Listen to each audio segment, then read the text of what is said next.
مصر کے ایک بڑے بزرگ گزرے ہیں، سید بدوی رحمۃ اللہ علیہ.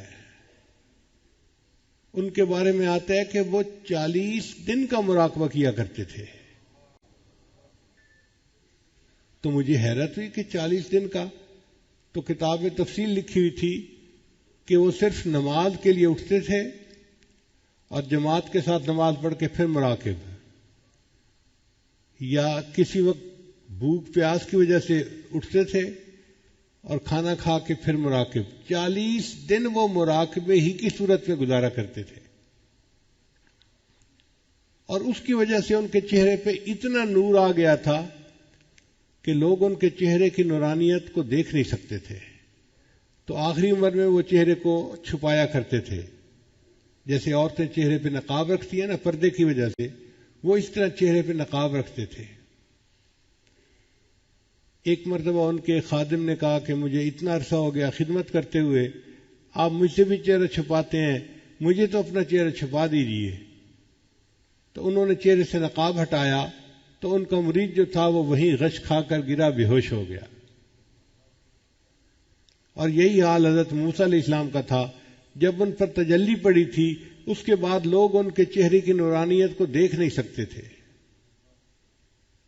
تو سید بدوی رحمۃ اللہ علیہ کی بھی کیفیت یہی تھی، اتنا اللہ کا ذکر کرتے تھے کہ 40 دن تک مراقبہ کرتے تھے. اور بعض ہمارے بزرگ پوری پوری رات مراقبہ کرتے تھے. کیوں؟ ان کو ذکر کی لذت ملتی تھی. اللہ کے بڑے مزے، جو بھی چاہے وہ چکھ لے. یہ تو کر کے دیکھنے کا کام ہے.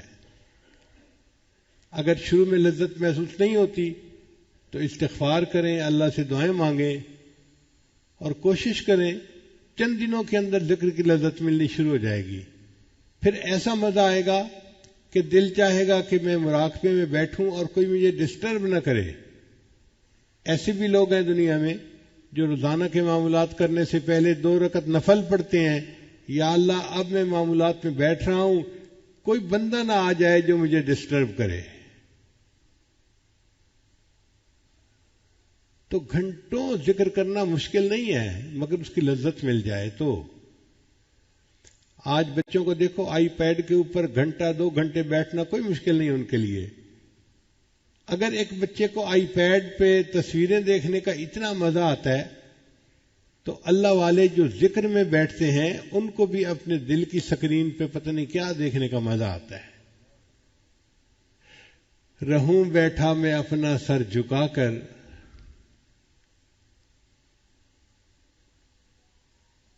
یہ ذکر کا مزہ ہی ایسا ہے، لذت ہی ایسی ہے.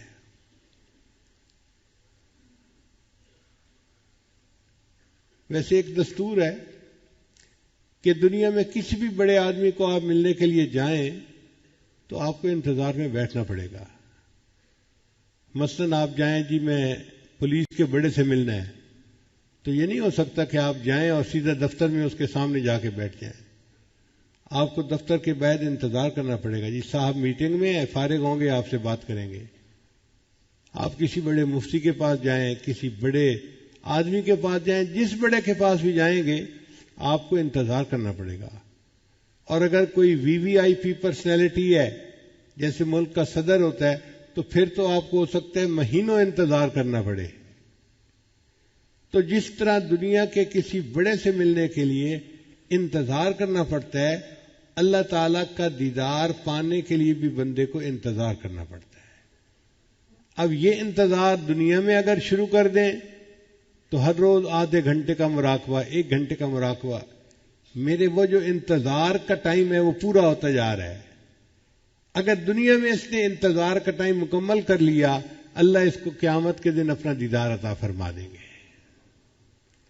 اور اگر دنیا میں یہ عمل نہ کر سکا تو پھر اس کو آگے جا کر انتظار کرنا پڑے گا. پھر اس کو اللہ تعالیٰ جنت دیں گے اور اپنا دیدار عطا فرمائیں گے.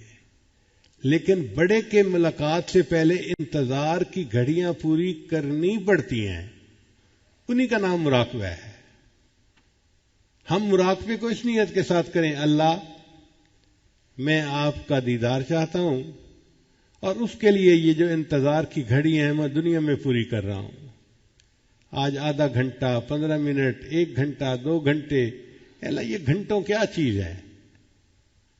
آپ دیدار کا وعدہ تو کریں، پوری زندگی لگانے کو تیار ہوں۔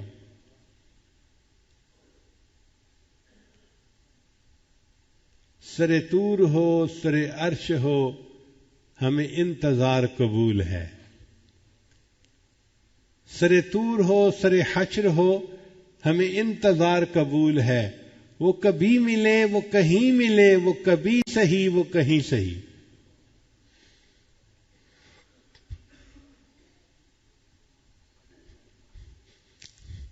اللہ آپ ملنے کا وعدہ تو کریں، کبھی ملے، کہیں ملے، ہم اس کے لیے تیار ہیں۔ تو جب دل کی یہ کیفیت ہوگی پھر ذکر میں بیٹھنا مشکل نہیں ہوگا۔ انسان مصروفیات میں سے ٹائم نکال لے گا اور کچھ نہ کچھ وقت نکال کے روزانہ اللہ کی یاد میں بیٹھے گا۔ جس طرح ذکر کی لذت ہے، اسی طرح اللہ کے قرآن پڑھنے کی بھی لذت ہے، مگر وہ لذت ہر بندہ نہیں محسوس کر سکتا۔ جس طرح نابالغ بچہ بلوغ کی لذت سے واقف نہیں ہو سکتا، جو انسان اپنے دل کی صفائی نہ کرے وہ قرآن کی لذت سے واقف نہیں ہو سکتا۔ اور جن کو لذت آتی ہے وہ پوری پوری رات قرآن کی تلاوت کرتے ہیں۔